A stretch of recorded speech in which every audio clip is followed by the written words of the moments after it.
धृति क्षमा दमो अस्तेयम शौचम इंद्रिय निग्रह धी विद्या सत्यम आक्रोध दशकम धर्म लक्षणम। नमस्कार, आमी शुभंकर दास सत्यम शिवम सुंदरमे आजके धर्म की तार द्वितीय पर्वे एसे उपस्थित हয়েছি। आमी प्रथमेই आजके शुरू करलाम मनुस्मृतिर चैप्टर नम्बर 6 श्लोक नम्बर 92 के दिए। এই শ্লোকেতে মনু মহারাজ সম্পূর্ণ স্পষ্টভাবে বলে দিয়েছেন যে ধর্ম কি, তার কি কি লক্ষণ সেটাকে সম্পূর্ণভাবে বলে দিয়েছেন। আসুন এই যে শ্লোকটা আমি বললাম সেই শ্লোকের কি মানে সেটা একটু দেখা যাক। এটার মানে হলো ধৈর্য, ক্ষমা করা, মনের উপর নিয়ন্ত্রণ, চুরি না করা, শরীর মন ও আত্মা শুদ্ধ রাখা, শরীরের সমস্ত ইন্দ্রিয়ের ওপর নিয়ন্ত্রণ রাখা, বুদ্ধির সঠিক ব্যবহার, ঈশ্বর আত্মা ও প্রকৃতির সঠিক বা সত্য জ্ঞান এবং ক্রোধের উপর নিয়ন্ত্রণ। এই 10টি লক্ষণ যার মধ্যে আছে বা এই 10টি গুণ যিনি মেনটেন করে চলেন তিনি ধর্মকে মেনে চলেন। এই নিয়মানুবর্তিতার কথাগুলোকে মেনে চলাই হচ্ছে ধর্ম, যেটা মনু মহারাজ বলছেন। আসুন এবার দেখা যাক জাস্টিস এম রামা জোইসের লেখা বই ধর্ম দ্য গোল্ডেন এথিক, ধর্ম দ্য গোল্ডেন এথিকেতে উনি কি বলছেন। আমি এই পর্বের প্রথম দিকেই বলেছিলাম যে মহামান্য সুপ্রিম কোর্ট ধর্ম নিয়ে একটি মন্তব্য করেছিলেন, যেটি এই বইয়েতে জয়িস সাহেব হচ্ছে কি জাস্টিস জয়িস সাহেব প্রথমেতেই এই কথাটি উনি বলেছেন। তার বইয়ের প্রথম পাতাতেই সুপ্রিম কোর্টের সেই মন্তব্যটি আছে। সুপ্রিম কোর্ট বলেছে, dharma is that which upholds, nourishes or supports the stability of the society, maintain the social order and secures the general well-being and progress of mankind.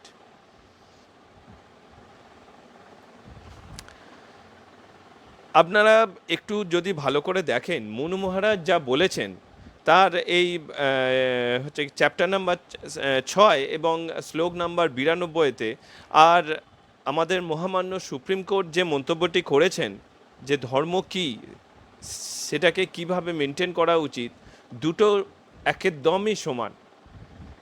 Supreme court যেটা বলেছেন সেটা আজকের বর্তমান ভাষাতে বলেছেন, আর মনু মহারাজ সেই সময় বৈদিক যুগে যেটা বলেছেন সেই বৈদিক যুগের ভাষাতে সেই একই কথা বলেছেন, কিন্তু দুটো কথাই সমান।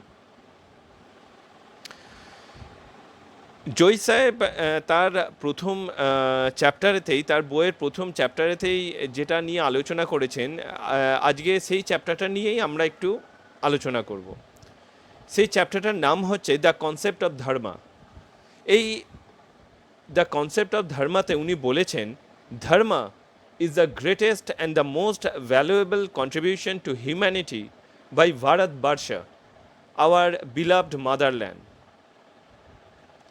উনি জাস্ট প্রথম লাইনেতেই এটা বলে দিচ্ছেন, dharma is the greatest and the most valuable contribution to humanity by Bharatvarsha.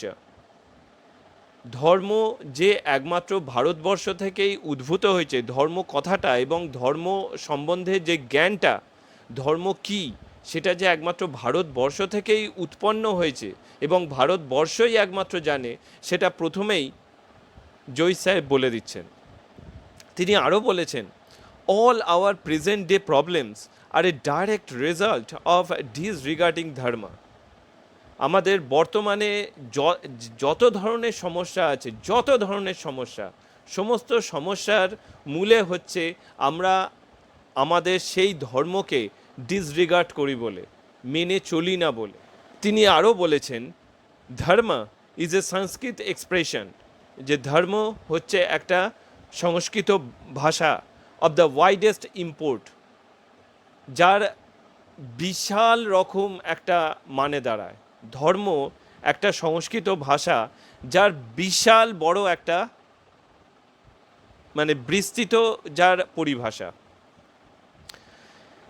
তিনি আরও বলছেন, there is no corresponding word in any other language. ধর্ম নিয়ে যে কোনো ল্যাঙ্গুয়েজেতে ধর্মের বিকল্প যে তার মানে কি সেটা নেই। উনি পরিষ্কারভাবে বলে দিচ্ছেন, there is no corresponding word in any other language. কোনো ল্যাঙ্গুয়েজেতেই ধর্মের কি পরিভাষা তা নেই। It would also be futile to attempt to give any definition of the world.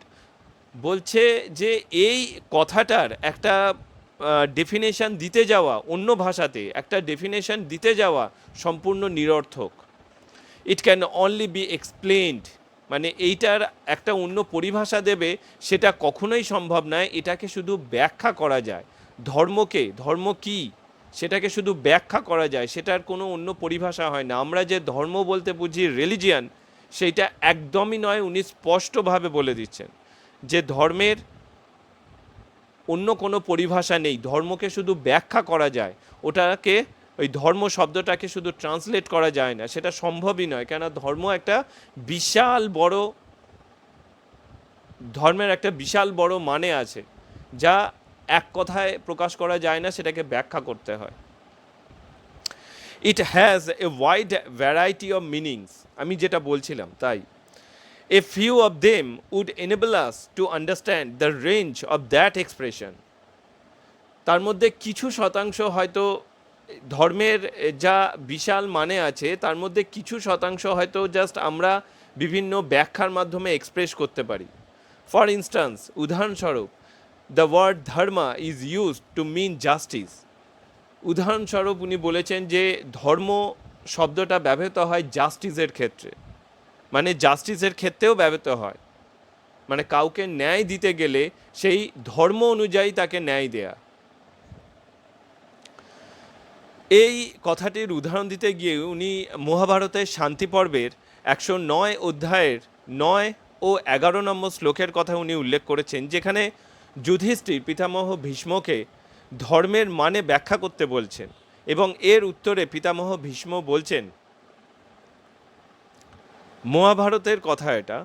মহাভারতের কথা মানে তখনও পিতামহ ভীষ্ম কি ভাষাতে ধর্মকে এক্সপ্রেস করছে ওটাকে দেখুন। It is most difficult to define ধর্ম। ভীষ্ম বলছে যে এটা খুবই ডিফিকাল্ট, খুবই শক্ত কাজ ধর্মকে এক্সপ্লেন করা। Dharma has been explained to be that which helps the upliftment of living beings. ধর্মকে একমাত্র এক্সপ্লেন করা যেতে পারে সেইভাবেই যে পদ্ধতিতে যে কোনো লিভিং বিংসকে, মানে যে কোনো জীবিত প্রাণীকে বা তাদের প্রাণীর হচ্ছে কি বলবো, প্রাণীর লিভিং বিংস বলতে প্রাণীর, যে কোনো প্রাণীর তাদের জীবনযাত্রা এবং তাদের সভ্যতাকে আপলিফমেন্ট করাকে, সেটাই হচ্ছে ধর্ম।